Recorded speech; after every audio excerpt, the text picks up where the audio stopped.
말씀은 구약 성경 레위기 1장 1절 말씀부터 9절 말씀까지입니다.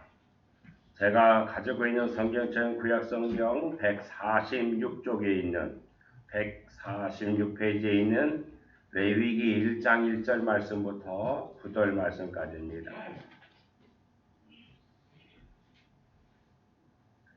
레위기 1장 1절 말씀부터 우리 함께 읽겠습니다. 여호와께서 회막에서 모세를 부르시고 그에게 말씀하여 이르시되 이스라엘 자손에게 말하여 이르라. 너희 중에 누구든지 여호와께 예물을 드리려거든 각족 중에서 소나 양으로 예물을 드릴지니라. 그 예물이 소의 번제이면 흠없는 수컷으로 회막문에서 여호와 앞에 기쁘게 받으시도록 드릴지니라. 그는 번제물의 머리에 안수할지니 그를 위하여 기쁘게 받으심이 되어 그를 위하여 속죄가 될 것이라.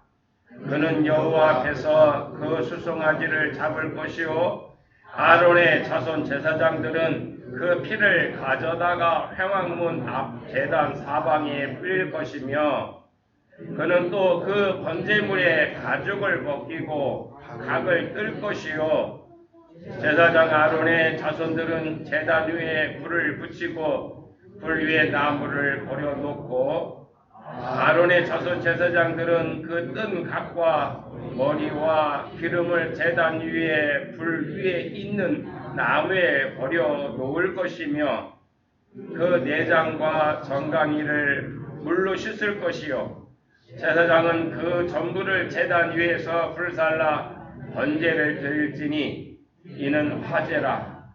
여호와께 향기로운 냄새니라. 아멘. 오늘 번제에서 배우는 신앙이라고 하는 제목으로 함께 나누겠습니다. 요즘 코로나 시대가 길어지다 보니 모두들 다 힘들어하죠. 요즘에는 의료진들까지 힘들어하는 그런 모습들을 우리가 TV에서 보게 되는데 교회도 마찬가지라고 봅니다. 물론 이게 비대면 예배가 이 코로나 사태가 있기 전부터 어느 매체에서는 그냥 비대면으로 어떤 교회가 형성되어 있지 않고 그냥 그 시간만 되면은 그 영상을 통해서 예배 드리는 그런 모습들이 있었어요.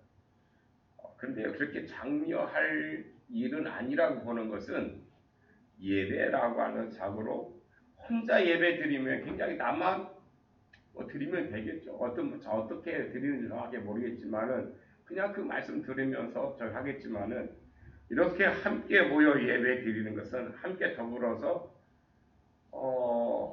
생각도 다르고 또 행동도 다르고 말하는 방법도 다 다르죠.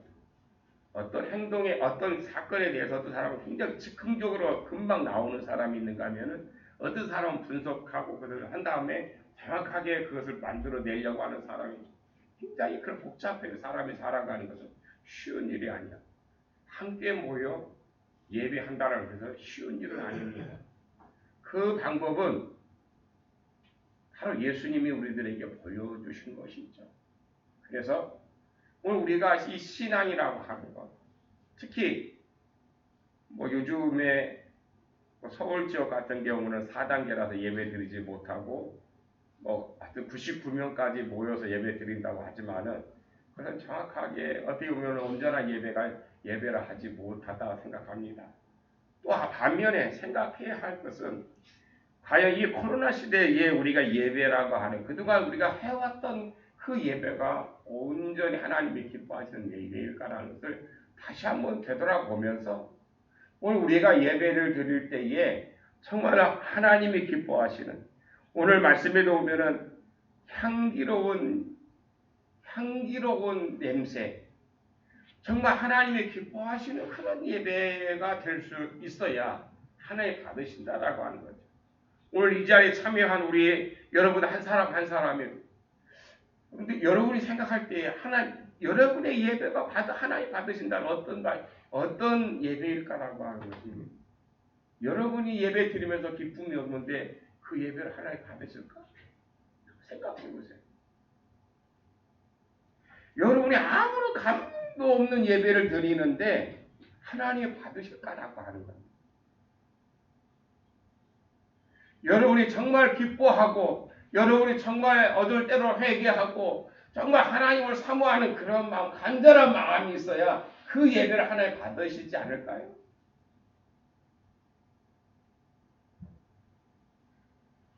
그런 예배가 되어지길 바라면서 오늘 제가 준비한 번제에서 배우는 신앙이라고 하는 말씀을 증거하고자 합니다. 우리가 믿음의 조상 하면 아브라함이라고 하죠.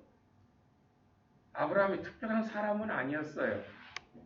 물론 하나님께 선택된 것은 특별한 사람이죠. 뭐 그가 완벽한다든지 그가 어떻게 보면 세상적으로 아무런 흠이 없는 사람이라든지 그런 것은 아니라고 하는 것이죠. 그도 똑같은 우리와 성격이 똑같은 사람들이었다라고 하는 거죠. 그런데 그가 아브라함이 믿음의 조상에 대한 결정적인 사건은 어떤 사건이었습니까? 모리아 산에서 아들 이삭을 번제로 드린 사건이었다라고 하는 겁니다. 그 모리아 산에서 아들 이삭을 정말로 아브라함은 번제로 드리려고 했었을 때에 그때 하나님께서 말씀하셨죠. 내가 이제야 정말 네가 나를 경외하는 줄 알았다라고 하면서 아브라함이 조상이 되게 하셨다라고 합니다. 하나님은 아브라함의 번제를 통하여 그의 믿음을 인정하셨다라고 하는 거예요. 번제는 죄를 범한 죄인이 자신의 죄를 전가시키기 위하여 자신의 죄 대신에 짐승을 잡아들이는 것을 번제라고 말합니다. 그렇게 하는 이유는 죄를 범하면 부정해지면은 하나님과의 관계가 끊어질 수밖에 없겠죠. 떳떳하지 못하면 바로 설 수가 없는 거야. 그러니까 죄를 범하면 하나님 앞에 올바로 설 수가 없어요. 그러니까 하나님 앞에 나아갈 수 있는 방법을 번제라고 하는 방법을 통해서 하나님 앞에 설 수 있게 해 주셨다라고 하는 것입니다. 따라서 죄를 사함받기 위해 드리는 번제는 그냥 대충 드릴 수 있는 것이 아니죠. 죄로 죽어야 할 그 인간의 죄를 없애버리는 번제라고 하면은 그 형식이라든지 의식을 깊이 생각하지 않더라도 어느 정도인지는 진지하게 갈 것입니다.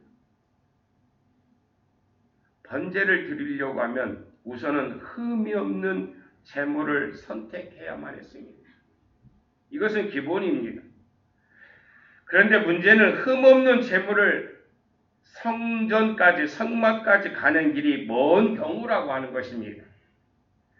멀리 사는 사람들은 제물을 드리기 위해서 정말 1년 동안 흠없이 온전하게 상처나 없이 흠없이 길렀다 할지라도 그 자기가 살고 있는 곳에서 그 성전까지 가기 위해서 예루살렘 성전까지 가기 위해서 가다 보면은 이런저런 여러 가지 문제가 생길 수 있다라고 하는 것이죠. 그러니 아마 성막에서 가장 멀리 산 사람들은 참 어려운 일이었을 것입니다. 그러나 하나님은 재물을 보시는 분이 아니죠. 사람들의 외모를 보지만은 그 외모를 보면서 판단하죠. 그러다 보니 메이커를 찾게 되고 좋은 걸 찾게 되고 좋은 집을 찾게 되고 하는 이유들이 바로 이거예요. 사람들은 외모를 보지만 그런데 하나님은 중심을 보신다라고 하는 겁니다.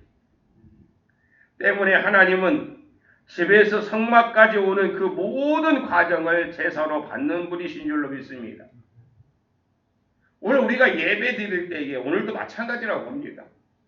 여러분이 집에서 나올 때 어떤 마음으로 나왔느냐가 그때부터 중요하다라고 하는 것이죠.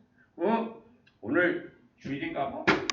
털어가지고 하나 뛰어가지고 오는 그런 마음이 아니라 정말 오늘 주일이라고 하는 것을 이른 시간부터 내가 얼마만큼 준비하고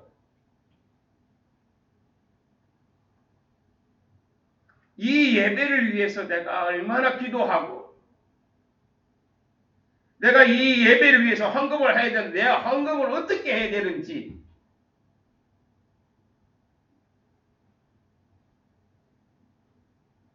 그 하나하나를 주님께서 모신다라고 하는 거죠. 그냥 오늘 우리가 10시 반에 예배 시작하는 10시 반에 땡 치고 나서 그때부터 하나님 보시는 것이 아니라 이미 오늘 우리는 내 집에서부터 나와서 이 예배를 준비하는 그 모든 과정을 주님께서 보신다라고 하는 거죠.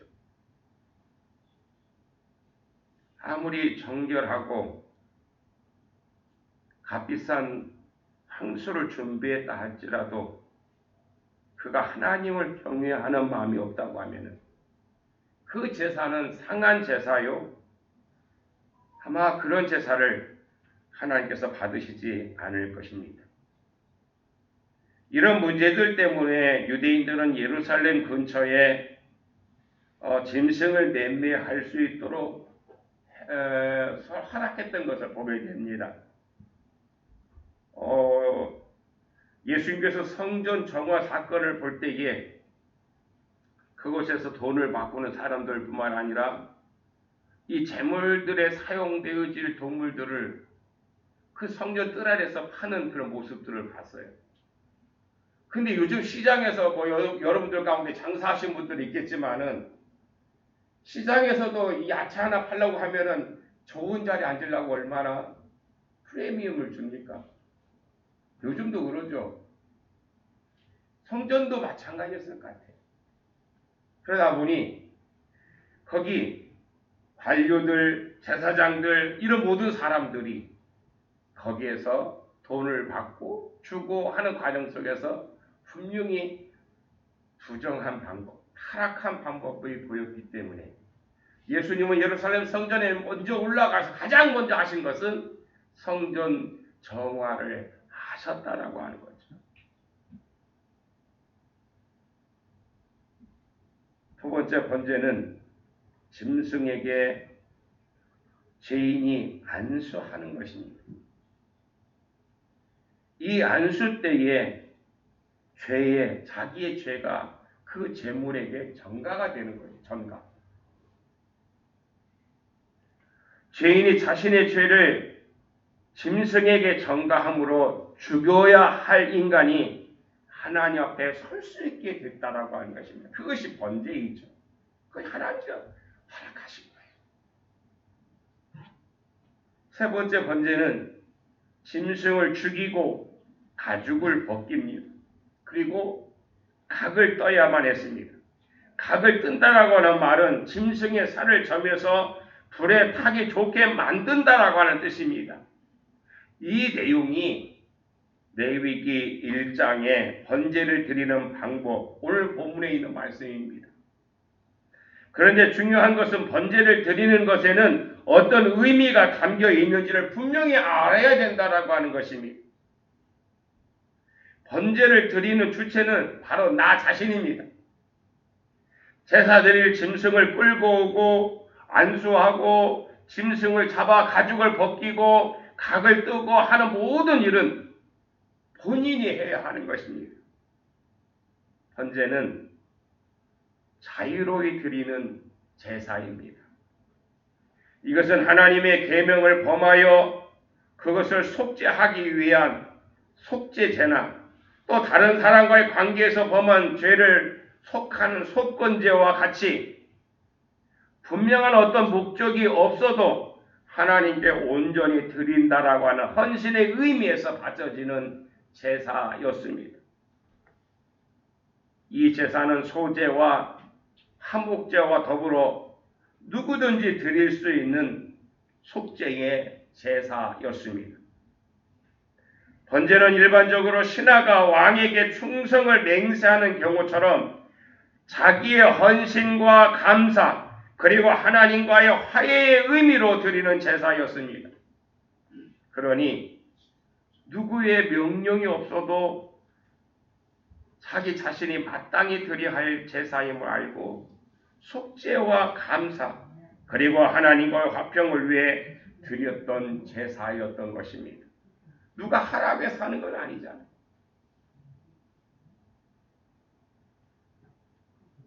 차원에서 드리는 제사이고 감사로 드리는 제사이며 하나님을 생각하며 드리는 그런 제사였습니다. 하나님은 우리가 기쁨으로 드리는 예배를 기뻐하실 줄로 믿습니다. 삶 속에서 드리는 매일매일의 예배를 기뻐하십니다.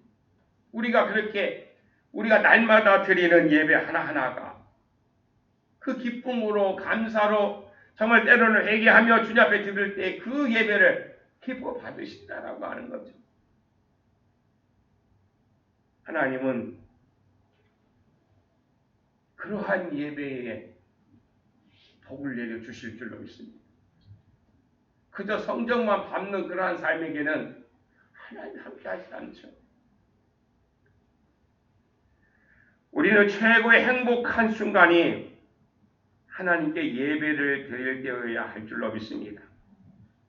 그리스도인들은 예수 믿는 사람들은 하나님께 예배를 드리는 순간이 최고의 행복을 누리는 순간이 되어야 될 줄로 믿습니다. 옛날 예수 믿지 않을 때에 이렇게 대나무 깊이 세워놓고 하던 그 사람들 그 제사 때도 얼마나 정성을 들여서 드렸습니까?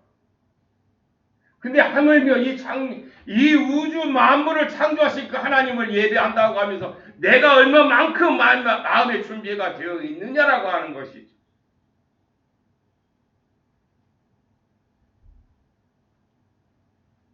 그러기에 우리 모두는 하나님이 기뻐하시는 예배를 회복해야 돼요. 그리고 작은 예배, 큰 예배로 구분할 것이 아니라 모든 예배를 소중히 여겨야 될 줄로 믿습니다. 그래야 하나님께서 복을 내려 주실 줄로 믿습니다. 그러잖아요. 그 예배에 대해서.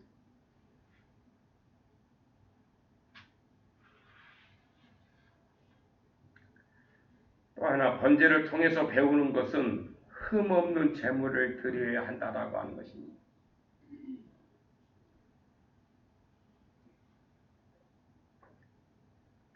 요즘 얘기는 아닌데 옛날에 인도에서 활동했던 선교사님의 그 이야기인데 어느 날 이 선교사님이 인도의 겐지스 강은 가장 성스러운 강이죠. 거기에서 모든 일들이 다 일어나요. 거기에서 목욕을 해가지고 깨끗해진다고도 하고 또 사람이 죽으면 그 겐지스 강 옆에서 태워서 드리기도 하고 이번 코로나 때에 그 겐지스 강 옆에 엄청나게 많은 시체들이 있었다고 그러는데 그만큼 거기서 이렇게 태울 수 없으니까 강에다 버린 거죠. 그 옛날에 이 선교사님이 그 겐지스 강을 이렇게 거니는데 어떤 아주머니가 한 분이 품에 안았는데 그 아이는 병이 들어온 것 같고 그 옆에는 그쪽 사람들이 좀 보면 어렸을 때 보면 예뻐요. 좀 눈도 크고 아무 잡잡하고 아주 예쁜데 아주 건강한 소년이 옆에 있고 하나는 병들어 이렇게 있어. 가만히 보니 선교사가 이 사람이 지금 뭘 하고 있는지 짐작이 가는 거예요.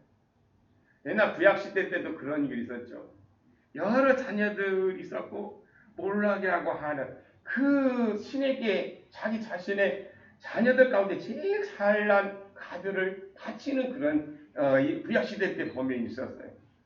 이 선교사가 보니까 그런 것 같아. 너무 안타까워.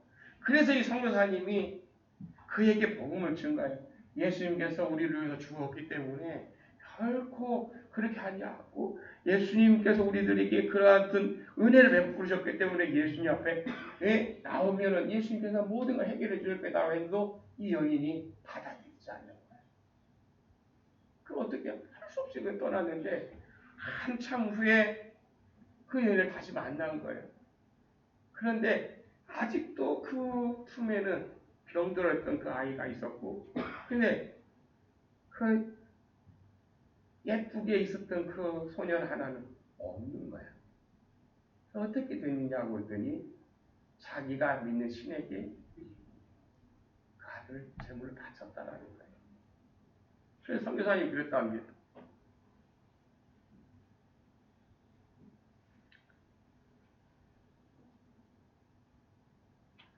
아니 여러분 어떻게 알겠습니까? 왜 두 아들 중에서 병든 아이를 바치지 왜 그 잘생기고 잘난 건강한 놈을 바쳤을까요? 선교사님이 그런 식으로 물었어요. 그랬더니 그 여인이 대답하기를 이렇게 대답하더랍니다. 우리는 신들에게 우리의 가장 좋은 것을 제물로 바친다고 대답하더랍니다. 이렇게 세상 사람들도 신에게 좋은 것을 드려야 한다라고 하는 것을 알고 있습니다. 비록 지극히 잘못된 정말 해서는 안 되는 정말 미련한 방법이지만은 좋은 것을 드려야 한다라고 하는 것은 인간의 공통된 마음이라고 하는 것입니다. 그러면 하나님께서도 좋은 것을 받기를 원하실까요? 하나님은 겉모양에 감동받는 분이 아니십니다. 그렇다고 흠 있는 것을 받으신다라고 말은 더더욱 아닙니다. 하나님께서 흠 없는 제물을 원하시는 것은 하나님 앞에 드려지는 진정한 제사인 우리가 흠이 없기를 원하시는 겁니다. 그래서 이것을 깨닫게 하기 위해서 하나님께 드려지는 제물은 흠이 없는 것으로 그렇게 규정해 주신 것입니다. 그래서 준비된 제물은 가장 좋은 것, 귀한 것이어야만 합니다. 조금이라도 상했다라든지 병들은 것은 절대로 드리지 않습니다. 자신이 가지고 있는 가장 좋은 소나 양, 염소 가운데 제물을 선택하죠. 이렇게 하나님께 제물을 드리고 제사를 드린 사람은 가장 좋은 것을 내놓을 줄 알아야만 합니다. 그래야 하나님의 그 제사를 받으실 줄로 믿죠. 내가 드리면서도 찜찜한데 하나님 받으시겠어요? 내가 정성을 다하여 온전하게 그 제물을 드린다라고 하면은 내 마음도 편하겠죠. 기쁘겠죠. 창세기 4장에 보면 가인과 아벨의 제사에 대한 이야기가 나옵니다. 가인은 땅의 소산으로 제물을 삼아 여호와께 드렸고 아벨은 양의 첫 새끼와 그 기름으로 드렸더니 여호와께서 아벨과 그 제물을 연락하셨다라고 말씀하셨죠. 이 말씀을 보면은 아벨의 제물은 유난히 강조하십니다.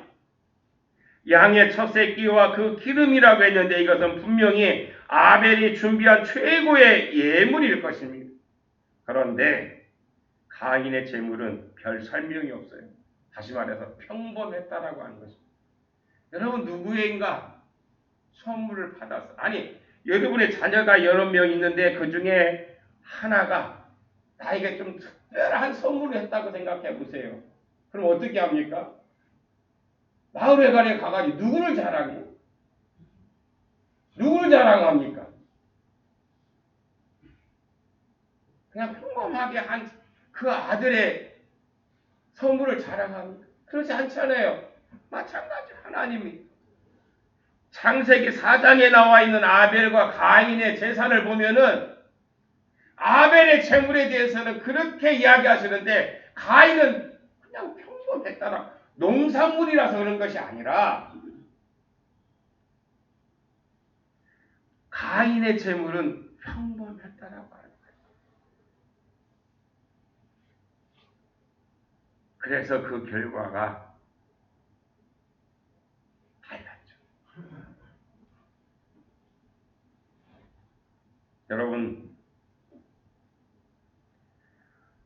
여러분은 최고의 시간을 내서 하나님께 예배드리기를 간절히 소망합니다. 그리고 여러분은 최고의 헌신으로 주님을 섬기시길 원합니다. 그러면 주님이 특별히 여겨주실 줄로 믿습니다.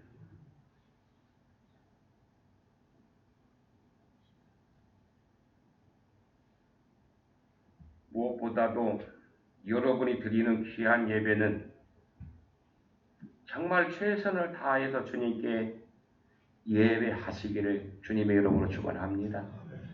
그래 여러분의 예배를 받으시지 않을까요? 그냥 성전 뜰만 밟고 유료받지 마세요. 여러분이 이 시간에 찾아오셔서 예배함으로 하나님이 기뻐하시는 아벨의 예배처럼 여러분 한 사람 한 사람을 기억하고 축복하게 그렇게 감동시켜 보세요.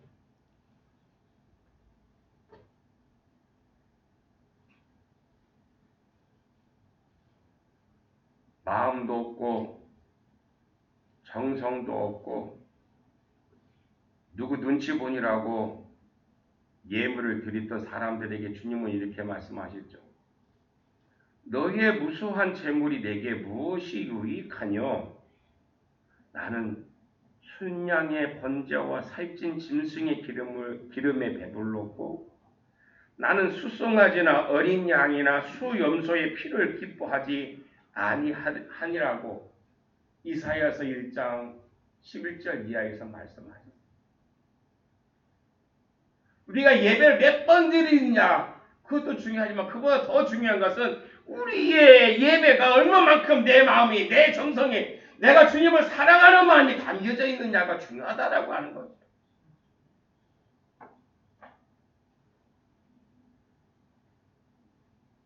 여러분의 최고의 헌신과 귀한 것으로 아벨의 예배처럼 하나님께서 받으시고 축복하시는 그런 예배가 되기를 주님의 이름으로 축원합니다. 마지막으로 번제는 다 태워드리는 제사였습니다. 제물을 선택하여 잡아 각을 떠주면 제사장이 이를 번제단에 태우는데 이는 여호와께 향기로운 냄새라고 구절에서 말씀합니다. 왜 이는 향기로운 냄새가 될까요? 이유는 간단합니다. 하나님께 남김없이 모두 헌신하니 그걸 하나님이 받으셨기 때문이라고 그렇게 말씀합니다. 그래서 향기롭다라고 말씀하십니다.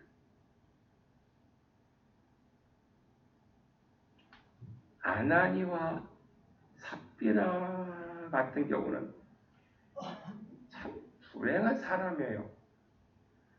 자기의 밭을 다 팔아가지고 오늘 우리 이런 사람 되지 맙시다. 여러분 우리 재산을 다 팔았다라고 엄청난 거예요. 그런데 왜 그것을 팔아가지고 조금 숨겨놓고 이게 다라고 거짓말을 해? 그 판 행위조차도 엄청난 일인데 그 거짓말을 한 것 때문에 어떻게 됐습니까? 아나니아 삽비라는 저주를 받았잖아요. 그런데 바나바를 보세요.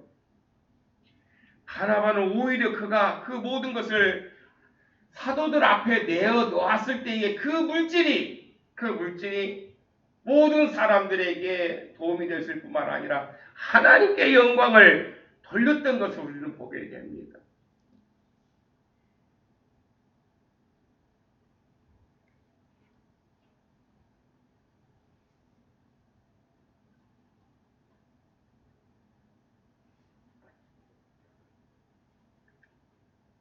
조엘 오스턴이라고 하는 사람이 쓴 책 가운데 잘 되는 나라고 하는 책이 있습니다. 거기에 보면은 어떤 유소한 대학 총장에 관한 이야기인데 그 총장은 예의 바른 신사이자 그리고 많은 사람들로부터 존경받는 리더였습니다. 그런데 그의 아내가 그만 알츠하이머 병이 걸리게 됐어요. 날이 갈수록 더 심해져만 가고 결국 몇 년 후에는 자기도 알아보지 못했습니다. 대학 총장이었기 때문에 경제적으로 넉넉했기 때문에 간병인을 두고 아내를 보살피다가 그러던 중 어느 날 이 총장이 아내를 돌보는데 전념하기 위해서 자기 총장직을 사임을 합니다. 학교에서는 이사회를 열어서 이 총장의 마음을 돌리려고 했지만은 그런데 이 총장은 자기의 아내를 위해서 전념하겠다라고 신념을 떼지 않습니다. 그때 어느 한 이사가 이런 얘기를 했어요. 총장님, 사모님은 총장님을 알아보지도 못하는데 그게 무슨 소용이 있겠습니까? 라고 그렇게 말했어요. 자본주의 논리로서는 맞는 말이에요. 자본주의 계산으로 맞는 말이에요. 나도 알아보지 못하는 50여 년을 살아왔던 아내였기 때문에 그냥 병원에 맡겨도 되겠죠. 그런데 이 말을 들은 총장이 한 이야기는 저는 50년 전 이 여인과 평생을 함께 하겠노라고 다짐했습니다. 아내는 나를 몰라보더라도 나는 아내를 똑똑히 압니다라고. 그래서 내 아내이고 내 부인인 것을 너무 잘 알기 때문에 병들어 힘들어하는 아내를 위해서 그렇게 유명하고 총장직까지 내려놓고 아내의 병감을 전념하겠다라고 하면서 총장직을 사임했다라고 합니다. 이것이 왜 중요하느냐?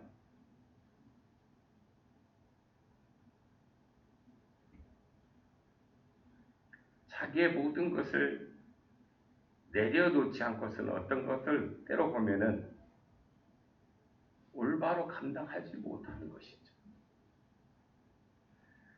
약속한 대로 온전하게 실천하는 삶이 헌신입니다. 우리의 신앙 역시 번제처럼 온전히 다 태워드려야 할 줄로 믿습니다. 번제처럼 실천되어져야 할 줄로 믿습니다. 우리의 신앙, 하나님께 향기로운 신앙이 되어야 될 줄로 믿습니다. 마귀에게 욥처럼 자랑할 만한 그러한 신앙, 그런 신앙이 되어야 하나님을 기쁘시게 할 수 있지 않을까요? 우리가 드리는 예배가, 그리고 우리의 헌신이, 그리고 우리의 기도가, 그리고 우리의 삶이 하나님 앞에 번제처럼 드려지기를 간절히 소망합니다. 그래서 번제를 드리던 믿음의 선배들이 받았던 은혜와 복이 오늘 예배하는 우리 모든 성도들에게 임하시길 주님의 이름으로 축원합니다. 나는 예배자인 줄로 믿습니다. 여러분, 예배자는 소중합니다. 내 집에서부터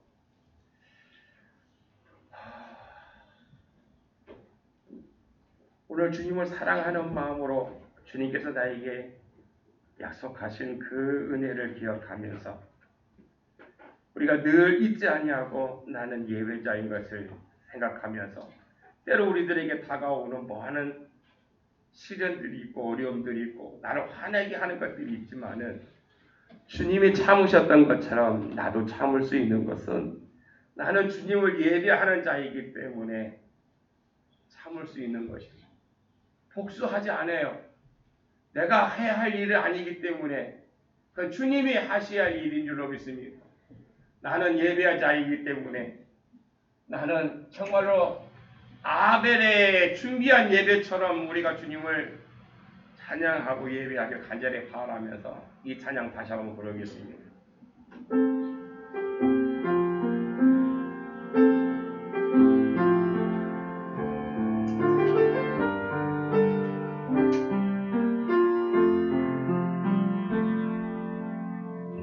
나는 하나님 예배하는 예배자입니다.